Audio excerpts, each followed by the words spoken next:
I never meant to find it. That chat. That thread of digital knives strung together by the people I had spent most of my life protecting, providing for, and stupidly loving without condition. It all started with a phone. My brother, Daniel, had just upgraded to something newer, shinier, another addition to his golden boy lifestyle, and left his old one lying around like it was trash. Mine had been on its last breath for weeks. When I picked his up, it still worked perfectly. He said, "Sure, keep it," without a second thought.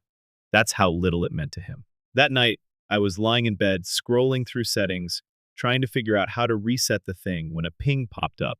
Group chat, family priority. The name caught me off guard. Family priority? I didn't recognize it. That was odd enough. Curiosity cracked the door open, and when I tapped on it, well, everything changed. Daniel, he's so pathetic. He'll always put us first even when we treat him like garbage. Martin Dad, that's what he's for. Always been the soft one, just like his mother. Daniel, honestly, hilarious. He works double shifts to help with the bills, but he never does anything for himself. Martin, because he knows he's not worth more than that.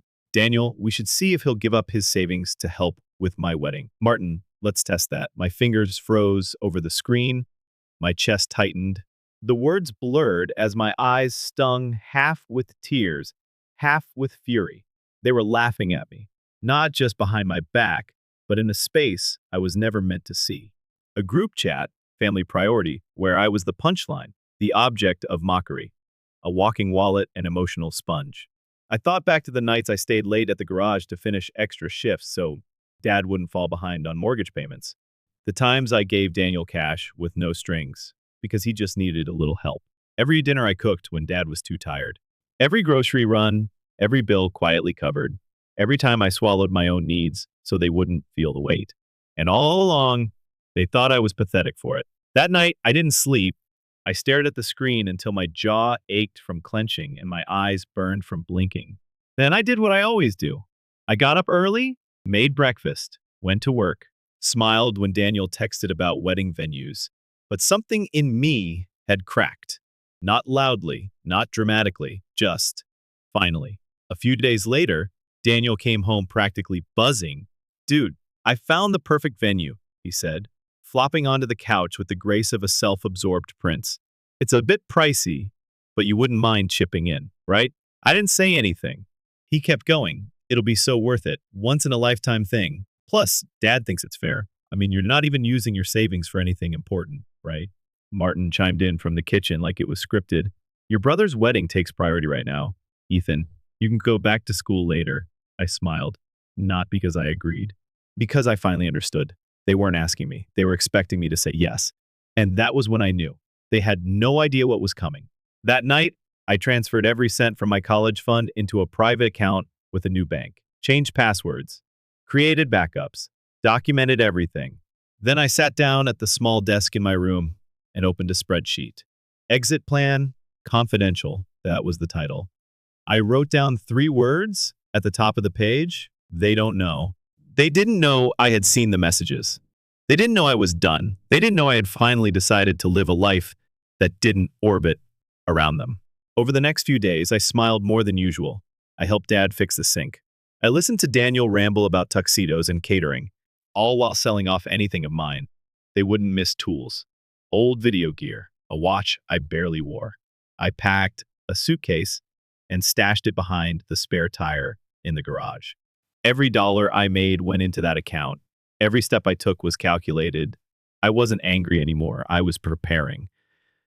Because I knew what was coming, and I was going to be ready. It's strange how easy it is to pretend. I'd been doing it for so long that it came naturally, like slipping on an old jacket. Familiar, comforting, suffocating.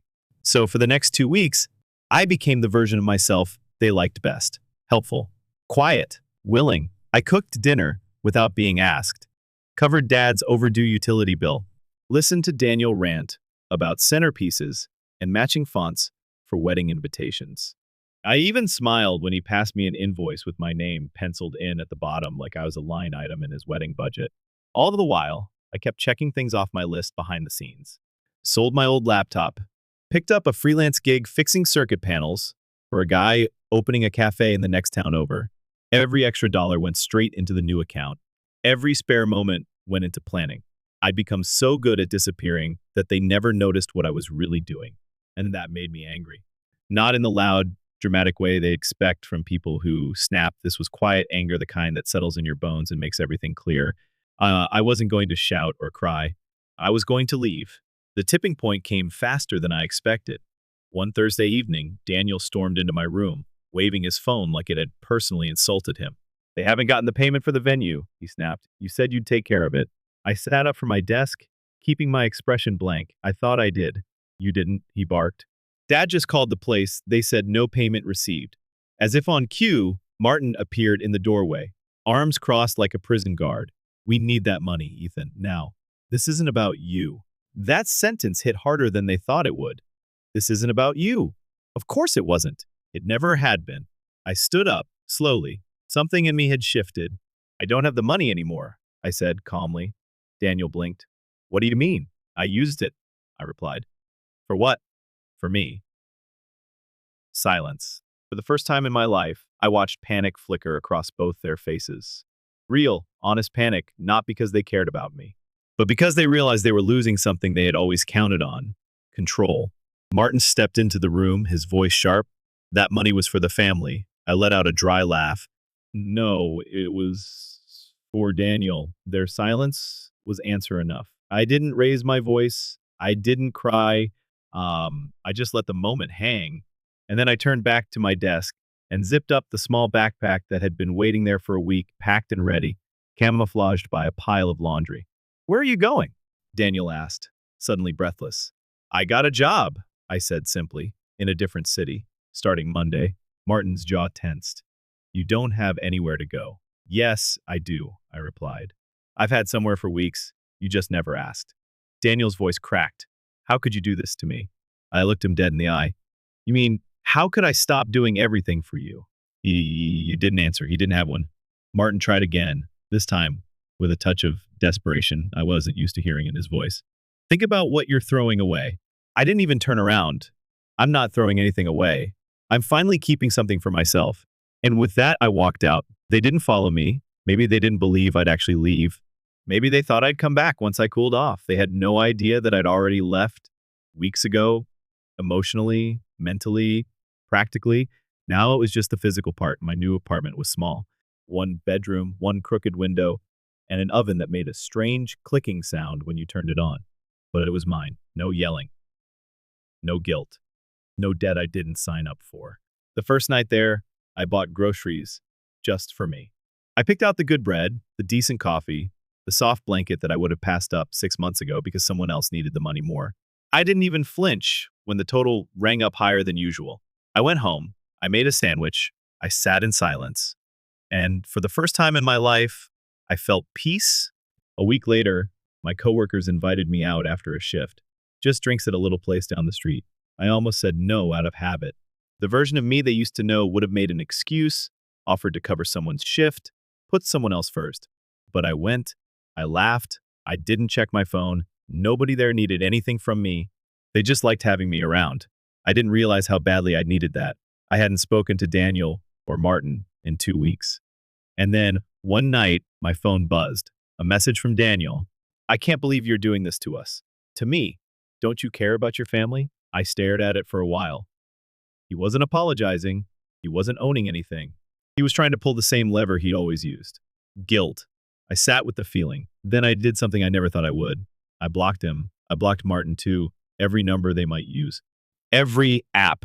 Every echo of their reach. Because I finally understood something. Choosing myself wasn't betrayal. It was survival. And I was done surviving. I was ready to live. 2 months. That's how long it had been since I walked out that door with my bag over my shoulder and didn't look back. 2 months of silence from Daniel and Martin. 2 months of sleeping through the night without waiting for someone to barge in and ask for a favor. 2 months of breathing air that didn't reek of obligation. It was beautiful. I didn't realize how deeply I'd internalized the idea that I didn't matter until I had space to unlearn it. I'd be at the store and still catch myself reaching for the cheapest thing, then stop, remind myself, you're not budgeting for anyone else anymore. So I bought the name brand coffee. I bought the softest blanket I could find. I bought a potted plant I didn't need.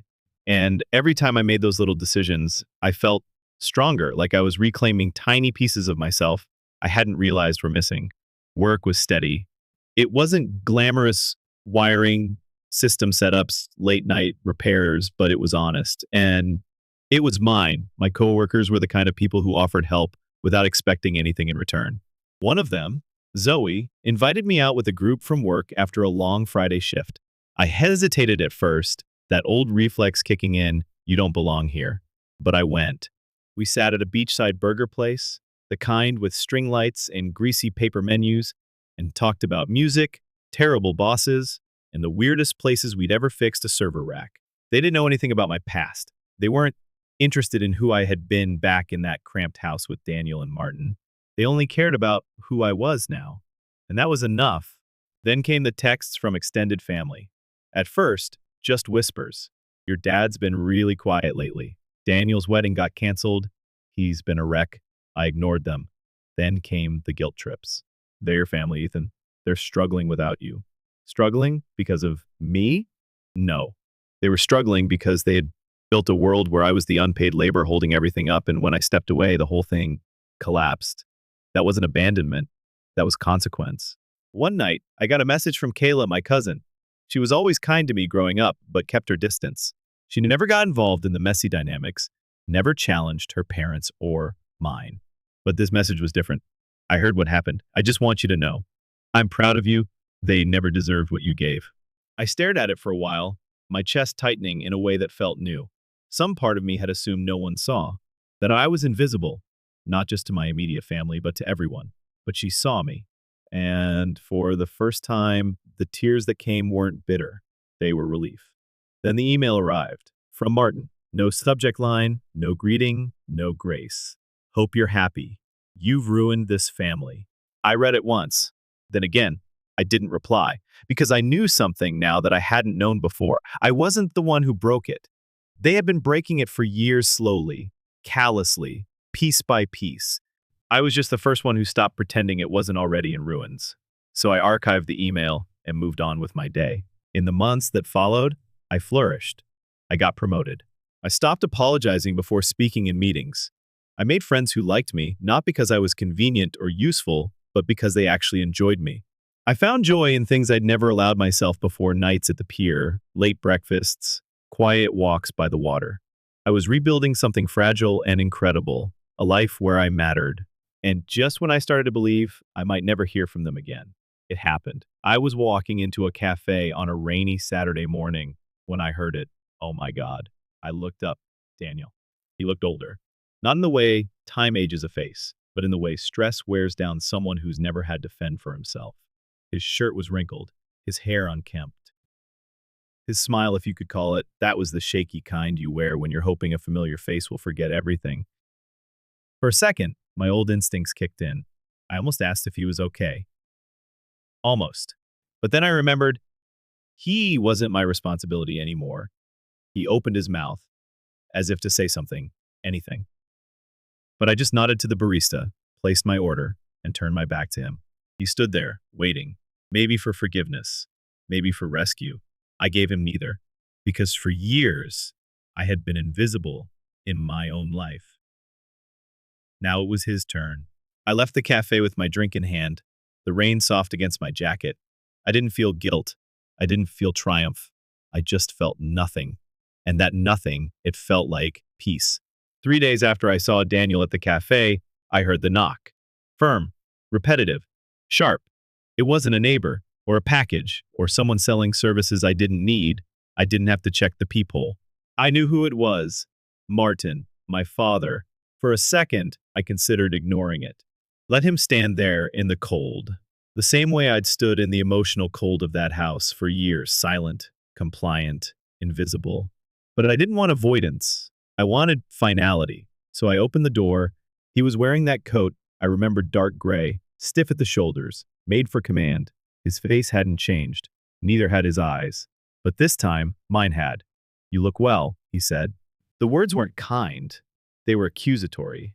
Like thriving without his permission was a personal insult.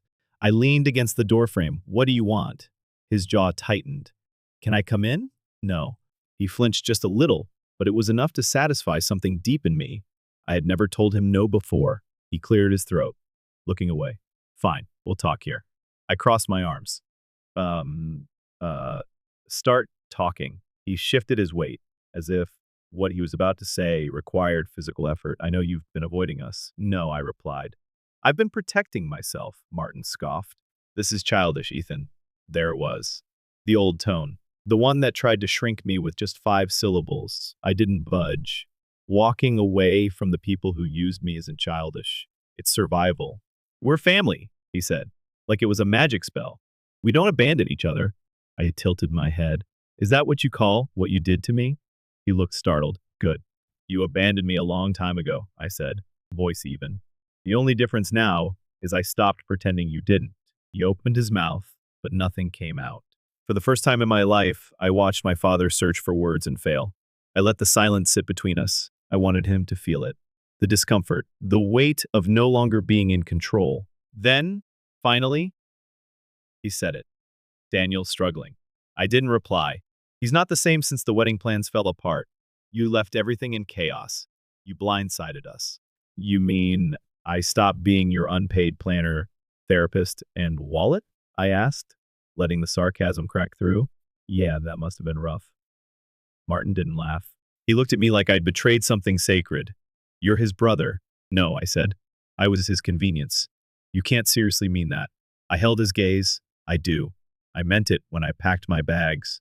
I meant it when I walked away. And I mean it now. He stepped closer. He needs help. I blinked slowly. What kind of help?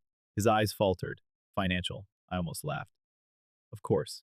He straightened, trying to reclaim authority. You have a good job now. A place. You're stable. He's not. And whose fault is that? He didn't answer. I took a step forward, lowering my voice so he couldn't mistake what I was about to say for anything but final. You spent my entire life training me to believe I was less, I said, that I existed to support everyone else's dream. And when I finally chose myself, you couldn't handle it. Martin clenched his fists. You're making a mistake. I shook my head. No. I made mistakes for years by staying. I leaned back against the doorframe and added one last thing. And just so we're clear, this is the last time you'll come here uninvited. His expression hardened. You think cutting us off will make you happy? I don't think, I replied. I know it already has. And then I did what he never expected. I stepped inside, and I closed the door in his face. The lock clicked into place with a softness that felt thunderous. I leaned against the door for a moment, just breathing. No shaking hands. No regret. Just relief. The next day, I received a message from Daniel, blocked. Then one from a different number I didn't recognize. Please, just talk to him. Talk to Dad. Talk to me. Blocked. I wasn't angry. I was done. And there's a difference. Weeks passed. No more knocks. No more emails. Just the quiet of a life I was building with intention, not reaction.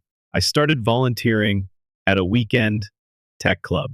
Taught kids how to build circuits, code little games, fix their bikes. They asked me questions with wide eyes and open minds, not judgment or expectation. It felt good. It felt like giving, but without losing anything of myself. That was the difference now. I knew where I ended and others began. Then one afternoon, I passed by a shop window downtown and saw them, Daniel and Martin. They were sitting at a cafe, 2 empty chairs between them, 2 untouched drinks. They looked tired, not older, just drained. Like people who'd relied on someone else for gravity and were now trying to walk upright in 0G. They didn't see me, and I didn't stop. I didn't need confrontation or apologies or redemption arcs. I just needed distance. And I had it. That night, I journaled something simple. I didn't burn the bridge. I just stopped repairing it. And somehow, that truth felt more powerful than revenge. Some people think freedom is a shout, a declaration, something loud and cinematic with doors slamming and music swelling in the background. They're wrong. Freedom, real freedom, is quiet. It's Sunday mornings when no one needs anything from you. It's choosing a book because you want to read it, not because it'll impress someone. It's grocery shopping without doing math for someone else's bills. It's waking up, looking around, and realizing you own everything in this space, not just the furniture, but the peace. That's what my life became. Quiet, simple, mine. Months passed. Seasons shifted. My small apartment grew into a home. The blank walls slowly filled with life. Prints I picked out, postcards from places I never thought I'd see, and shelves lined with tools, wires, and pieces of the future I was building from scratch. I still had the same job, but it felt different now. I walked into work standing a little straighter. I cracked more jokes. I let people in. Zoe and I started hanging out more outside of work. Movie nights, hikes, late night dumplings, nothing official. Just easy, unforced friendship with someone who liked me for no other reason than me being me. No angle, no ask. That was new. One day, while on a walk downtown, I passed that same cafe again. The one where I saw Daniel and Martin months ago. They weren't there, but I paused. Just for a second, not because I missed them. I didn't. But because I realized I no longer needed to not see them to feel okay. That was growth. There was no urge to confront, no imaginary speech running through my head, no bitterness clawing at the back of my throat, just stillness. I had finally outrun the echo of them in my head. That night, I made myself dinner, something complicated, because I finally had the time and energy to enjoy learning again. I poured a glass of wine, put on a record, and sat down in front of the little window that overlooked the street below. Rain tapped the glass like a soft rhythm. I looked around the room, and I smiled. Because everything here, the life, the air, the quiet, had been earned. Not handed to me, not conditional, mine. Then came the email from Daniel. It had been over half a year since I blocked every known number and address, but he'd found a way through, maybe through work or someone I'd once trusted. It was short, unpolished. I saw you the other day. You looked different. Stronger. I guess I never saw it before. I know I messed up. Dad, too. I don't expect anything. Just wanted you to know I'm sorry. I read it twice. Then again. And for the first time in a long time, I didn't feel anger when I saw his name. I didn't feel sadness either. I just felt clear. I didn't reply. Not because I hated him, but because I no longer needed him to understand. I didn't need closure from the people who broke me. I found it in the life I built without them. The next weekend, I met up with Kayla, the cousin who had messaged me months ago. We grabbed coffee and sat by the harbor, legs swinging over the edge of the dock like we were kids again. She asked me if I missed them. I thought about it for a second, then said no, not because I had hardened, but because I had softened toward myself. I missed the version of them I wished they were, I added. Kayla nodded, then handed me a folded envelope. This came to my place. I think they knew you wouldn't accept it directly. Inside was a wedding invitation. Daniel again. Smaller venue. Simple reception. My name was on it. No message. No plea. Just my name. I walked home with the envelope in my pocket. That night, I lit a candle. Tore it in half. Dropped it into the flame. Not in anger. Not for revenge. Just to say, quietly, I choose not to return. Because the truth is, peace doesn't come when someone apologizes. It comes the moment you stop needing them to.